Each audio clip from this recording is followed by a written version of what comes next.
Minha vida era um castelo de cartas construído sobre a areia movediça das aparências. Eu sou Sofia, 38 anos. Moro em São Paulo, na opulência contida dos jardins, uma opulência que sempre me pareceu uma gaiola de ouro. Meu marido, Ricardo, era o arquiteto dessa gaiola. Um empresário do ramo de tecnologia, com um patrimônio que para muitos representava o ápice do sucesso. Mas para mim, era apenas o peso de uma máscara social que eu usava há 15 anos. Nosso casamento, visto de fora, era perfeito. Jantares de gala no Copacabana Palace, viagens anuais para a Toscana, e 2 filhos, o Lucas, de 14 anos, e a Isabela, de 10, que eram o meu único raio de sol. Mas a verdade interna era uma escuridão fria, marcada pela ausência de afeto de Ricardo e por um controle sutil, mas esmagador. Ele não me batia, não me ofendia em público, mas me asfixiava com a indiferença e a presunção de que eu era apenas um acessório decorativo em sua ascensão. Eu era a esposa impecável que ele exibia em seus eventos de networking, enquanto em casa, eu era a sombra silenciada. Eu sentia que estava perdendo minha essência, meu nome, minha própria voz, engolida pelo sobrenome dele e pela rotina robótica de uma vida luxuosa, mas vazia. Esta é a história de como uma acusação pública cruel e injusta, em um evento de caridade que celebrava nosso suposto sucesso, se tornou o catalisador para a verdade mais chocante que nossa família poderia enfrentar. Uma verdade que não veio de mim, nem dele, mas de uma terceira voz inesperada e cirurgicamente precisa. O palco para o desastre foi o evento de gala anual do Hospital Santa Catarina, uma instituição que Ricardo apoiava ostensivamente para manter sua imagem de filantropo. Cerca de 200 pessoas estavam presentes, a nata da sociedade paulistana. Investidores, políticos, outros empresários e, claro, toda a nossa família. Minha mãe, Lúcia, e meu pai, Jorge, estavam lá, ostentando um orgulho que sempre senti ser forçado. Eles nunca questionaram a felicidade da minha vida, desde que o saldo bancário de Ricardo estivesse em alta. Meu cunhado, Daniel, e sua esposa, Patrícia, também estavam na nossa mesa. Daniel, o irmão caçula de Ricardo, sempre teve um olhar de compaixão discreta para mim, como se soubesse, sem que eu precisasse dizer, o vazio que eu carregava. Naquela noite, eu vestia um longo azul marinho caríssimo que me apertava não apenas no corpo, mas na alma. Eu tentava manter o sorriso social, mas a tensão dentro de mim era um vulcão prestes a explodir. Eu tinha passado o último ano dedicando meu tempo a um trabalho voluntário secreto, uma paixão que eu havia escondido de Ricardo. Lecionar em um centro de apoio a mulheres vítimas de violência na periferia. Ele jamais entenderia ou aceitaria que a senhora Sofia Dourado estivesse em contato com a realidade. Para ele, caridade era apenas uma foto na coluna social, não um ato de entrega. O estopim aconteceu durante o discurso de Ricardo. Ele estava no púlpito, com a mão sobre o coração, falando sobre integridade e lealdade nos negócios, quando fez uma pausa dramática. Seus olhos varreram a plateia e se fixaram em mim, mas o brilho não era de amor ou de cumplicidade. Era de aço frio e calculado. E não há nada mais importante que a lealdade, ele declarou. E o silêncio na sala era tão denso que se podia cortar com uma faca.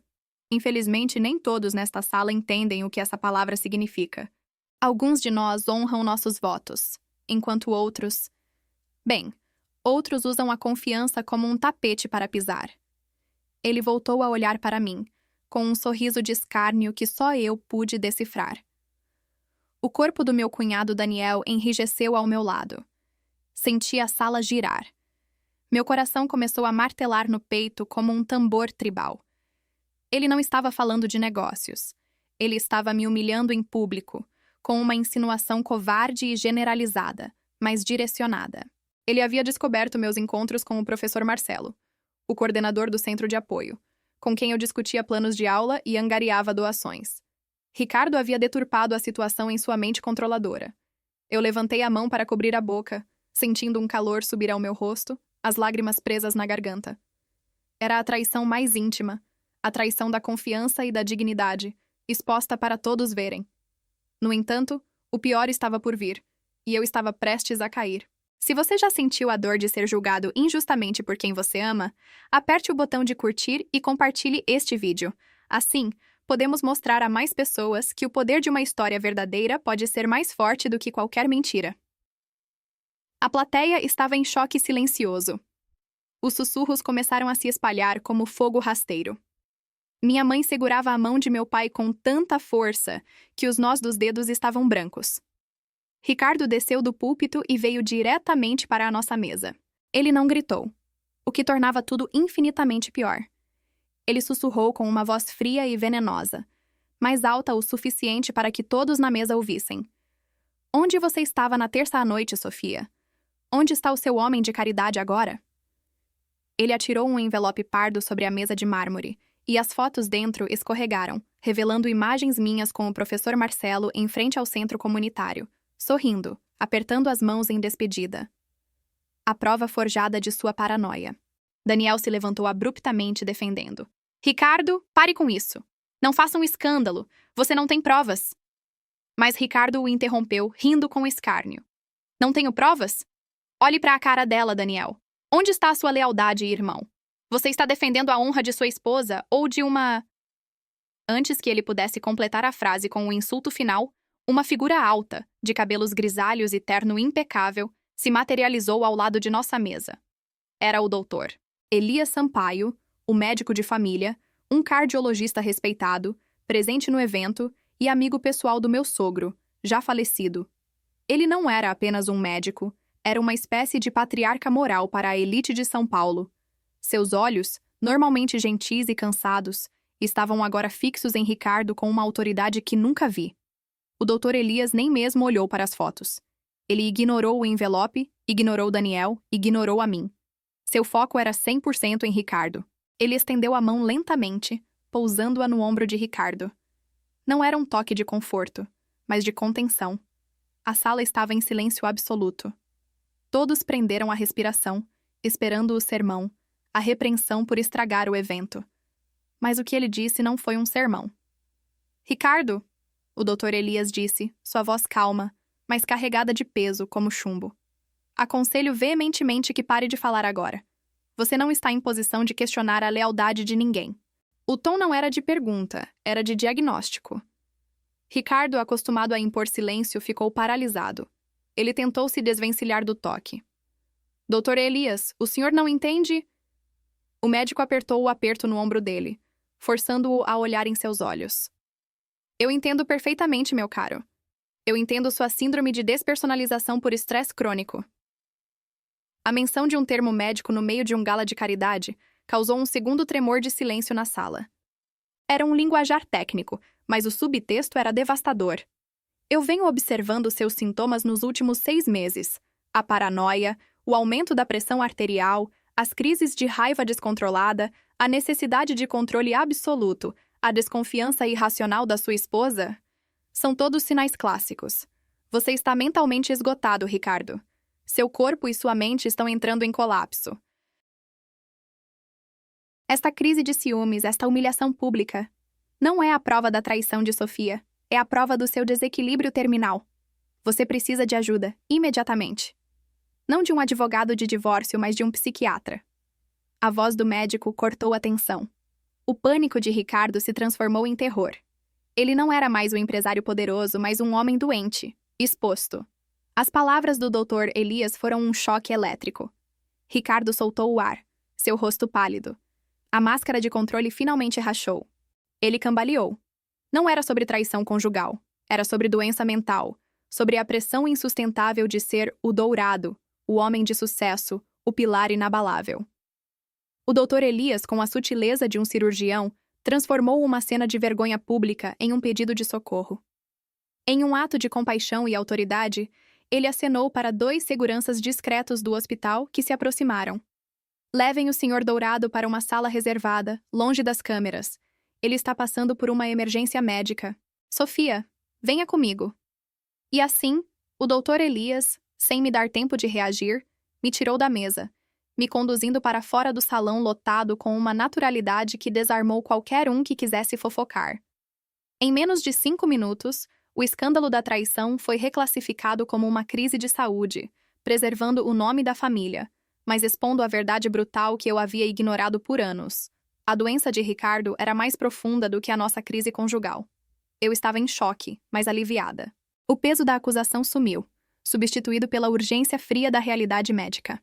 Meu marido não era apenas cruel, ele estava doente, e isso mudava tudo. Na sala reservada, longe dos olhares, Ricardo estava sentado, a cabeça entre as mãos, chorando convulsivamente, não de raiva, mas de exaustão. Ele parecia ter envelhecido 10 anos em 10 minutos. O doutor Elias, agora com seu jaleco branco sobre o terno, me explicou com paciência. Sofia, eu sei que o Ricardo não é um homem fácil, mas o estresse do trabalho, a pressão para manter a fachada e o luto não resolvido pela morte do seu pai há 2 anos o levaram a esse quadro. Sua paranoia é uma manifestação da síndrome de burnout, de alto nível, uma tentativa desesperada do cérebro de encontrar um culpado externo para o colapso interno. Ele não estava te acusando, estava se desintegrando. O doutor Elias me deu uma receita para um ansiolítico leve, para Ricardo, e uma lista de especialistas. Ele foi direto. A recuperação dele levará tempo e exigirá uma mudança radical no estilo de vida. E uma das mudanças mais importantes será a honestidade no casamento. As fotos que ele tem de você, Sofia, são a única coisa que o conecta a uma emoção que ele ainda consegue sentir: a posse. Ele está se afogando e tentou te puxar com ele. Naquele momento, olhei para Ricardo e vi pela primeira vez em anos, não o meu algoz, mas um homem quebrado. A vingança, que poderia ter sido a minha reação natural após a humilhação, evaporou. A dor dele era palpável e, de alguma forma, purificadora. Nos dias seguintes, a imprensa noticiou o mal-estar súbito do empresário Ricardo Dourado, elogiando a prontidão e discrição do Dr. Elias. A versão oficial era de exaustão. Ninguém sabia do diagnóstico real. Ricardo iniciou um tratamento intensivo, afastando-se completamente dos negócios por 6 meses. O comando da empresa foi assumido temporariamente por Daniel, que provou ser um gestor competente e leal. Eu me tornei a cuidadora, não por obrigação, mas por um novo senso de propósito. A traição que ele imaginou foi substituída pela fidelidade que ele precisava. Eu o acompanhei em todas as consultas, nas sessões de terapia. O processo foi doloroso. O Ricardo que eu conhecia, o empresário arrogante, estava sendo desmontado peça por peça, expondo um homem inseguro, viciado em trabalho e desesperadamente carente de afeto. Em uma sessão de terapia de casal, Ricardo finalmente confessou, em lágrimas, que o medo de me perder para o trabalho voluntário, que ele subestimava, era, na verdade, o medo de perder a única âncora de dignidade que ele sentia ter sobrado: a família perfeita. A vingança, então, tomou a forma mais criativa e inesperada. Eu não o deixei. Eu o curei. 6 meses depois, Ricardo estava diferente. Não apenas curado, mas transformado. Ele aprendeu a priorizar os filhos e a mim. Vendeu a parte majoritária da empresa para Daniel, que se tornou CEO, mantendo apenas uma cadeira no conselho e tempo livre. Ele não precisava mais do poder como muleta.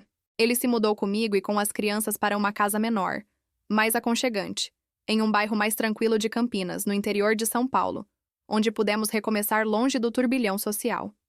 Ele começou a se interessar por causas sociais, usando sua experiência em tecnologia para criar plataformas de apoio para o Centro de Mulheres onde eu lecionava. Ele não apenas perdoou a si mesmo por suas falhas, mas me pediu perdão publicamente, em um pequeno e íntimo jantar de aniversário, por anos de negligência, e especialmente pela humilhação no gala. Eu me senti livre pela primeira vez. A crise que ele criou, ironicamente, destruiu a vida de aparências e nos deu a chance de construir uma vida real. Ele nunca mais repetiu a palavra lealdade no tom de acusação, pois entendeu que a lealdade mais importante era a dele para com a própria saúde mental. O final não foi um conto de fadas clichê. Nossa vida não se tornou perfeitamente harmoniosa, mas se tornou autenticamente humana. Ricardo e eu somos agora parceiros de verdade, trabalhando juntos em projetos que têm impacto social, e não apenas retorno financeiro. A última surpresa veio no aniversário de casamento. Ele não me deu joias, mas comprou o prédio ao lado do centro de apoio na periferia e o doou para se tornar uma creche comunitária, sob a condição de que eu fosse a diretora. Ele chamou o projeto de Projeto Sofia. Meu sorriso naquela manhã era o primeiro sorriso genuíno que eu dava em 15 anos. Ele não precisou pedir desculpas pela traição que inventou. Ele se redimiu ao me dar o palco para ser a mulher que ele tentou silenciar. Aquela humilhação pública não me destruiu. Ela nos salvou, nos forçando a encarar a doença do sucesso e a redefinir o que era verdadeiramente valioso. A vingança foi o perdão, a cura e a possibilidade de viver uma vida com propósito. Foi a maior mudança de vida que poderíamos ter. Meu marido me acusou de traição diante de todos, mas o médico, com sua intervenção cirúrgica, nos calou e nos deu um novo começo. Eu te convido a refletir sobre a força que o estresse e as aparências têm sobre nossas vidas. Você já viu alguém quebrar sob a pressão de ter que parecer bem o tempo todo? Deixe seu comentário sincero abaixo e me diga o que você faria no meu lugar. Não se esqueça de ativar o sininho das notificações para não perder as próximas histórias de viradas de vida.